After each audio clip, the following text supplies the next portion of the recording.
تازہ ترین ویڈیوز کے لیے چینل کو سبسکرائب کر کے بیل آئیکن اور آل نوٹیفیکیشن پر کلک کریں تاکہ آپ کو ملے ہر اپڈیٹ سب سے پہلے۔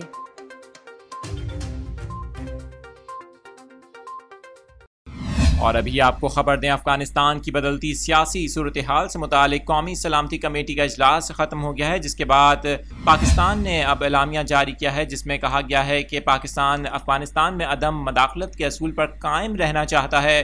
اس حوالے سے پاکستان نے واضح کیا ہے کہ افغان گروہ اس بات کو یقینی بنائیں کہ افغانستان کی سرزمین پاکستان سمیت کسی بھی ملک کے خلاف استعمال نہ کی جائے۔ آپ کو بتائیں کہ کمیٹی کا کہنا تھا کہ پاکستان میں تمام افغان گروہوں کی نمائندگی کے لیے ایک جامع سیاسی تصفیے کے لیے پرعزم ہے۔ اس حوالے سے اعلامیے میں شرکا نے تمام جماعتوں کو اس بات کی یقین دہانی کروائی کہ افغانستان کی سرزمین کسی دہشت گرد تنظیم کی جانب سے کسی بھی ملک کے خلاف استعمال نہ کی جائے۔ اعلامیے میں یہ بھی کہا گیا کہ پاکستان اپنے ہمسایہ ممالک کے ساتھ امن چاہتا ہے۔ پاکستان کئی دہائیوں سے افغانستان میں جاری تنازعات سے متاثر رہا ہے۔ پاکستان افغان مسئلے کے جامع سیاسی حل کے لیے پرعزم ہے۔ اس حوالے سے اجلاس کے دوران وزیراعظم عمران خان نے ہدایت جاری کی کہ افغانستان چھوڑنے والے تمام سفارتکاروں، صحافیوں اور عالمی اداروں کے عملے کو تمام ممکنہ سہولیات فراہم کی جائیں۔